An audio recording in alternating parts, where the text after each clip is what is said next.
اللہ تعالیٰ نے مردوں کو عورتوں کا حاکم بنایا ہے، مردوں کو بڑی فضیلت دی ہے اللہ تعالیٰ نے، اس لیے ہر عورت کا فرض ہے کہ وہ اپنے خامد کا حکم مانے، وہ اپنے خامد کی اطاعت کرے، بلکہ عورت کے لیے اپنے خامد کو راضی رکھنا، اپنے شوہر کو راضی رکھنا ایک بہت بڑی نیکی ہے، یہ بہت بڑا ثواب ہے، اس لیے بہترین بیوی ہے وہ، بہترین بیوی ہے وہ جو ہر حال میں ہر لحاظ سے اپنے شوہر کی اطاعت کرتی، اپنے شوہر کے احکامات کی پیروی کرتی ہے، اچھی بیوی ہے وہ، نیک بیوی ہے وہ جو خود کو تکلیف اٹھا کر اپنے شوہر کو ہمیشہ آرام پہنچانے کی کوشش کرتی ہے، جو اپنے شوہر سے اس کی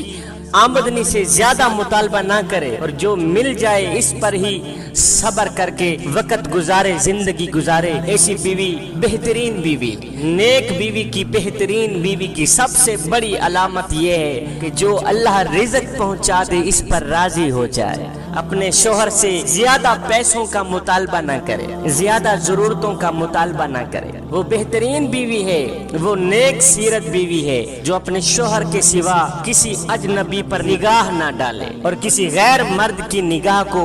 اپنے اوپر نہ پڑنے دے، بہترین بیوی ہے وہ، یعنی شرعی پردے کی حفاظت کرے اور اپنے شوہر کی عزت اور ناموس کی بھی حفاظت کرے اور مشکل وقت میں اپنی جانی اور مالی قربانی کے ساتھ ساتھ اپنے شوہر کے ساتھ اپنی وفاداری کا ثبوت دے، ایسی بیوی بہترین بیوی ہے، ایسی بیوی نیک بیوی، شوہر کے مال مکان سامان اور خود اپنی ذات کو شوہر کی امانت سمجھ کر اس کی ہر چیز کی حفاظت کرتی ہے، وہ بہترین بیوی ہے، وہ نیک بیوی ہے۔ اور سنو، بہترین بیویوں کی خوبیوں میں ایک یہ خوبی بھی شامل ہے کہ اسے اسلام کی بنیادی تعلیم سے مکمل طور پر واقفیت حاصل ہو اور حقوق اللہ، حقوق العباد کو احسن طریقے سے سر انجام دیتی ہے، ایسی بیوی نیک بیوی، ایسی بیوی بہترین بیوی ہے، جس بیوی سے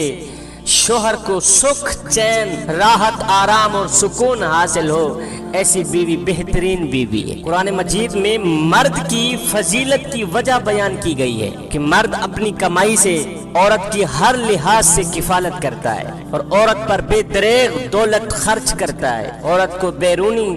طاقتوں، ظلم و ستم سے بچاتا ہے، اس لیے شوہر کو برتری حاصل ہے۔ عورتیں دراصل انسانی جنس ہی سے پیدا کی گئی ہیں اور مردوں کی دلجوئی کے لیے ہی بنائی گئی ہیں کہ مردوں کو ان سے محبت اور سکون حاصل ہو، لذت حاصل ہو، لطف حاصل ہو۔ اچھی بیوی کی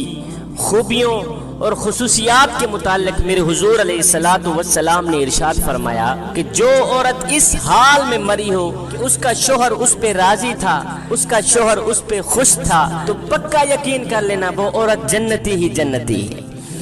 حضرت ام سلمہ رضی اللہ تعالی عنہا سے روایت ہے کہ حضور علیہ السلام نے ارشاد فرمایا کہ جو عورت اس حال میں مری ہو، جو بیوی اس حال میں مری ہو کہ اس کا خامد اس پہ راضی تھا، اس کا شوہر اس پہ راضی تھا، تو پکا یقین کر لینا وہ عورت جنتی ہی جنتی۔ صحابی رسول حضرت انس سے روایت ہے کہ حضور علیہ السلام نے ارشاد فرمایا کہ اگر انسان کے لیے، آدمی کے لیے سجدہ کرنا درست ہوتا تو میں سب سے پہلے بیوی کو حکم دیتا، سب سے پہلے عورت کو حکم دیتا کہ وہ اپنے شوہر کو سجدہ کرے، وہ اپنے خامد کو سجدہ کرے۔ کہ بیوی کا شوہر کے ذمے بہت بڑا حق ہے۔ حضرت ابو ہریرہ رضی اللہ تعالی عنہ سے روایت ہے کہ حضور علیہ السلام نے ارشاد فرمایا کہ شوہر نے اپنی بیوی کو بلایا، شوہر نے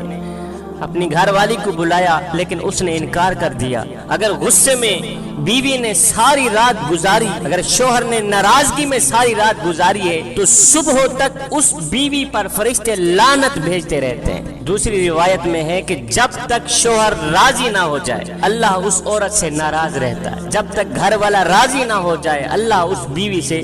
اس وقت تک ناراض رہتا ہے۔ حضرت معاذ رضی اللہ تعالی عنہ سے روایت ہے کہ حضور علیہ السلام نے ارشاد فرمایا کہ عورت جب اپنے شوہر کو ایذا دیتی ہے،